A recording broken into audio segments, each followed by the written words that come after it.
Hi friends, welcome to Vijay boutique. நாம் இப்போ எதை பற்றி பார்க்க போகிறோன்னு தமிழ்லைன்லேயே பார்த்துட்டு வந்திருப்பீங்க. ஆமாம் ஃப்ரெண்ட்ஸ், வீட்டில் இருந்துக்கிட்டே நம்ம டைலரிங் தொழில் செய்கிறோம் அப்படின்னா அதனால் நமக்கு எவ்வளோ சம்பாதிக்க முடியும், ஒரு மாதத்துக்கு எவ்வளோ சம்பாதிக்கலாம்.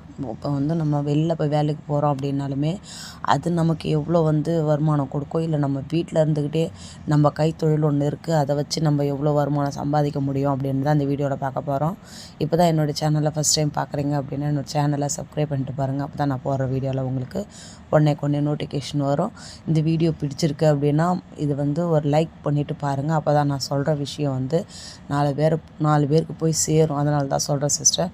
வாங்க வீடியோக்குள்ளே போகலாம். காலைல 9 மணிக்கு வேலைக்கு போயிட்டு சாயங்காலம் 7 இல்லை 6 மணிக்கு இந்த மாதிரி வேலைக்கு போயிட்டு வர்றவங்க நிறைய பேர் இருக்கிறாங்க. காலையிலேருந்து அவங்கக்கிட்ட நம்ம கால்லேருந்து நின்ன கால்லேருந்து நிற்கிறோமோ இல்லை உட்காந்த கால்லேருந்து உட்காந்துக்கிட்டே செய்கிறோமோ, எந்த வேலையாக இருந்தாலும் காலைல போனாங்கன்னா ஈவினிங் வரைக்குமே இருக்கும். ஆனால் அவங்க பார்த்திங்கன்னா ஒரு மாதத்துக்கு ஒரு 5000 அதிகபட்சம் 6000 அவ்வளோதான். அதுக்கு மேலாம் சம்பாதிக்க முடியாது.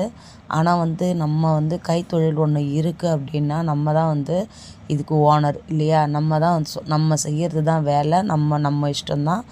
இது எவ்வளோ பேர் இது புரிஞ்சுக்கிட்டு இன்றைக்கி வீட்டுக்கு எல்லாருமே டைலராக ஆகிற அளவுக்கு இன்றைக்கி ஆயிட்டாங்க. அவங்க வெளில தைச்சி கொடுக்குறாங்களோ இல்லையோ அவங்க ப்ளவுஸை அவங்க தைச்சி போட்டுக்கணும் அப்படின்ற மாதிரி இப்போலாம் டைலரிங் ஃபீல்டில் நிறைய பேர் தேர்ந்தெடுக்கிறாங்க. இப்போ நம்ம இடத்துலையே பார்க்க போனாக்கா நானே ஒரு ஃபேமஸ் டைலராக இருக்கிறேன் அப்படின்னாலுமே நிறைய பேர் வீட்டுக்கு ஓரளவுக்கு டைலர்லாம் இருக்க தான் செய்கிறாங்க. அவங்க என்ன பண்ணுறாங்க, ஓரளவுக்கு வீட்டுக்கு போட்டுக்கிறது எல்லாத்தையுமே அவங்க ஸ்டிச் பண்ணிடுறாங்க. எங்கன்னா வெளில போகிறதுக்கு, அப்புறம் ஒரு சிலர் ஆஃபீஸில் போகிறவங்க, இந்த மாதிரி டீச்சர்ஸ், இந்த மாதிரி துணிங்க தான் நம்மக்கிட்ட வர ஆரம்பிக்குது. மற்றபடி வீட்டில் இருக்கிறவங்க அப்படி என்ன பண்ணுறாங்கன்னா இப்போ எல்லாருமே அதை நம்மளுடைய தையல் தொழிலில் நல்லாவே கற்றுக்கிட்டு இப்போ ஒரு ஏதாவது ஒரு வருமானம் வீட்டுக்கு நமக்கு ஏதாவது இருக்கணும் அப்படின்ற மாதிரி யோசிக்கிறாங்க. இப்படி செய்ய ஆரம்பிக்கிறாங்க. முன்ன மாதிரி இல்லை, இப்போ எவ்வளோ மாறிட்டோம். நம்மளுமே நிறைய மாறிட்டோம். ஃபஸ்ட்லாம் தையல் கிளாஸ் பழகணும் அப்படின்னாலுமே எந்த சென்டரில் கரெக்டாக சொல்லித்தராங்க அப்படின்ட்டு நம்ம தேடுவோம் இல்லையா. இப்போ அப்படி கிடையாது. எல்லாமே யூடியூப்பில் பார்த்து அதில் யார் சொல்லி கொடுக்குறது ஈஸியாக இருக்குது அதை பார்க்குறாங்க. நல்லா ஸ்டிச் பண்ண தெரிஞ்சாலுமே ஒரு மோட்டிவேஷனாக யாராச்சும் சொல்கிறாங்க அப்படின்னா நமக்கு அது நம்மளுடைய நமக்கு சோர்வாக இருக்குது அப்படின்னாலுமே அந்த மோட்டிவேஷன் வீடியோலாம் பார்க்கும்போது ஆட்டோமேட்டிக்காக நமக்கு ஒரு சுறுசுறுப்பு வந்துடும். அப்படின்றதுனால அதையுமே தேடி பார்க்க ஆரம்பிக்கிறாங்க. இப்படி இருக்கும்போது ஆட்டோமேட்டிக்காக அவங்களுக்கு அந்த சுறுசுறுப்புன்றது வர ஆரம்பிச்சிடுது. நானுமே சுறுசுறுப்பாக தைக்கிறதுக்கு என்ன பண்ணுவேன் அப்படின்னா என்னுடைய ப்ராப்ளத்தை, என்னுடைய வருமானம் எதுக்கு யூஸ் பண்ணிக்கணும், அது எதுக்கெலாம் நான் அதை பயன்படுத்தணும் அப்படின்றது தான் யோசிப்பேன். இன்றைக்கி இந்த 2 ப்ளவுஸ் கட்டிங் போடுறேன் அப்படின்னா, இந்த ப்ளவுஸை ஸ்டிச்சிங் பண்ணிட்டேன் அப்படின்னா அது யாருக்கு, இது காசு கரெக்டாக கொடுக்குறவங்களா, இந்த காசு வந்ததுன்னா நான் இந்த காசு இதுக்கு ஆகும், சாப்பாட்டு செலவுக்கு ஆகும், இல்லை லோன் காசு கட்டுறதுக்கு ஆகும். அதுபோல் தான் நான் ஒவ்வொரு துணி எடுக்கும்போது என்னை மீறி அது நம்மளால் சோம்பேறித்தனன்றது இருக்கவே செய்யாது. அது நமக்கு ஒரு நல்ல ஒரு வருமானம் தரக்கூடிய விஷயந்தான் இல்லையா. நான் எப்பயுமே இப்படி தான் சிஸ்டர், நான் எப்பயுமே ஃபாலோ பண்ணுவேன். எதனால் அப்படி பண்ணுறேன் அப்படின்னா நமக்கு ஆல்ரெடி வீட்டு ஒர்க்கெலாம் முடிச்சுட்டு நம்ம மிஷினில் உட்காரும்போது கண்டிப்பாக ஒரு சோம்பேறித்தனம் வர செய்யும், கண்டிப்பாக வரும். அப்படி இருக்கும்போது நான் யோசிப்பேன், இன்றைக்கி தைக்கிறது இந்த லோன் காசு கட்டுறதுக்கு வேணும், இல்லை இன்றைக்கி தைக்கிறது வீட்டுக்கு மளிகை சாமான் வாங்கணும், ஏதாவது ஒரு சீட்டு காசு கட்டணும். இப்படி தான் ஒவ்வொரு விஷயத்தையும் நான் யோசிப்பேன். சின்ன விஷயமா இருந்தாலும் சரி தான், அப்படி தான் யோசிப்பேன். இப்போ நம்ம டைலரிங் வேலை செய்கிறோம் அப்படின்றதுனால நான் டெய்லி ஃபைனான்ஸ் மாதிரி அதுவும் வாங்கியிருக்கேன். அதையுமே நான் கட்டணும் இல்லையா டெய்லியும். அப்படின்னும் போது அது டெய்லியும் நமக்கு வர வருமானம் இருக்கிறதுனால தான் நம்மளும் அதை யோசித்து பார்த்து நம்மளால் செய்ய முடியும். அப்படின்றதையும் நம்ம கணக்கு பண்ணி தான் நம்ம அந்த வேலையுமே செய்கிறோம் இல்லையா. அப்போது ஒரு நாளைக்கு கம்பல்சரி நம்மளுடைய ஓன் யூஸுக்கே நமக்கு ஒரு 500 தேவைப்படுது. எனக்கு ஓன் யூஸுக்கே ஒரு 500 தேவைப்படும். அது இல்லாமல் நான் மீதி தைக்கிறதெல்லாம் சேவிங் பண்ணி எடுத்து வைக்கிறேன் அப்படின்னா அதுவுமே வந்து என்னுடைய திறமையை பொறுத்து நான் வந்து எவ்வளோ ஸ்டிச் பண்ணுறேன், அது வந்து எவ்வளோ வந்து நமக்கு மீதி ஆகுது, இது வந்து என்னுடைய லோன் காசு கட்டுறதுக்கு ஆகும் அப்படின்ற மாதிரி நான் பிளான் பண்ணிப்பேன். இதுபோல் நீங்கள் எத்தனை பேர் பிளான் பண்ணி ஒவ்வொரு கஸ்டமர் துணியும் நீங்கள் தச்சு எடுத்து வைக்கிறீங்க அப்படின்றது நீங்கள் கமெண்ட் பண்ணுங்கள். நானும் தெரிஞ்சுக்கிறேன். பார்க்குறவங்களுக்கும் அது வந்து ரொம்பவும் உபயோகமாக இருக்கும். அதனால தான் உங்ககிட்ட நான் சொல்கிறேன்.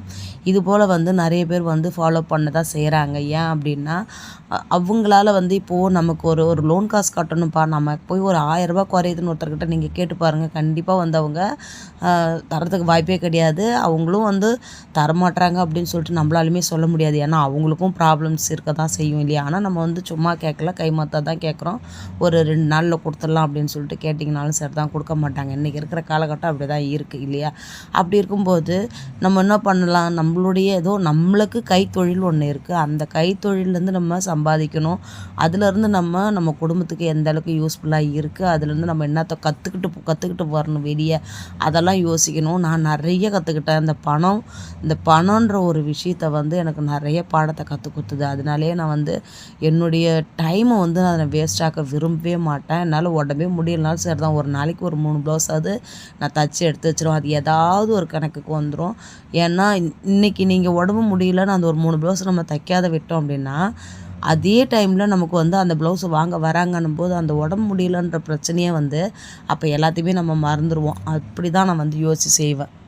அதே போல் ஒரு சிலர்கிட்ட நம்ம பணம் காசு வாங்கிட்டோ இல்லை வந்து நம்ம தர வேண்டியது இருக்கோ, அதை வந்து நிறைய பேர் வந்து நமக்கு நிறைய பாடத்தை கற்றுக் கொடுத்துருப்பாங்க. அந்த அனுபவமும் நமக்கு வந்து ஒரு நல்ல ஒரு மோட்டிவேஷனு, நமக்குள்ளாரே அது வந்து நம்மளை இன்னும் நம்ம மேலே வரணும், நம்ம வந்து இவ்வளோ சாதிக்கணும், இவ்வளோ பண்ணணும் அப்படின்றது நமக்கே வர ஆரம்பிச்சிடும் ஆட்டோமேட்டிக்காக.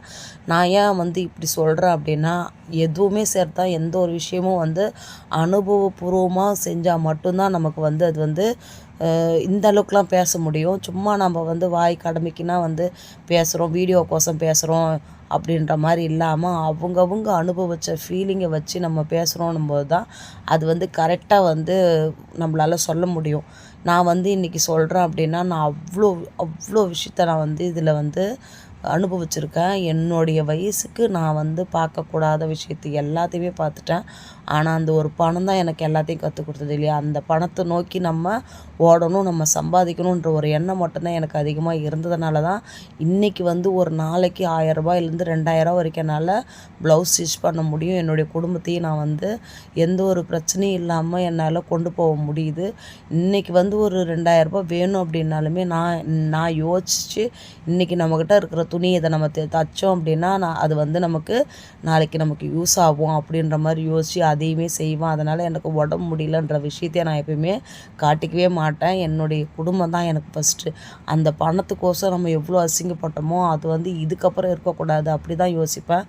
ஒரு நாளைக்கு நம்ம 1000 ரூபாயிலேருந்து 2000 ரூபா வரைக்கும் நம்மளால் சம்பாதிக்க முடியும் அப்படின்னா, இந்த தையல் தொழிலை தவிர நீங்கள் வெளில போய் வேலை பார்க்குறத விட நீங்கள் இந்த தையல் தொழிலில் அவ்வளோ லாபம் இருக்குது. அதனால தான் உங்ககிட்ட சொல்கிறேன். நீங்கள் இந்த ஏதாவது ஒரு சிறு தொழில், கைத்தொழில் ஏதாவது ஒன்று கற்றுக்குவாங்க. அது வந்து நமக்கு ஒரு நல்ல ஒரு நம்மளை வந்து வழி நடத்தி போயிட்டே இருக்கும். இதுபோல் நீங்கள் எத்தனை பேர் ஃபாலோ பண்ணுறீங்க அப்படின்னு எனக்கு நீங்கள் கமெண்ட் பண்ணுங்கள். என்னுடைய வீடியோ பிடிச்சிருக்கு அப்படின்னா ஒரு லைக் பண்ணிவிட்டு பாருங்கள். இதுபோல் எத்தனை பேர் வந்து செய்கிறீங்க, நானுமே இப்படி தான் சிஸ்டர் செய்கிறேன் அப்படின்ட்டு எனக்கு நீங்கள் கமெண்ட் பண்ணுங்கள். Bye friends.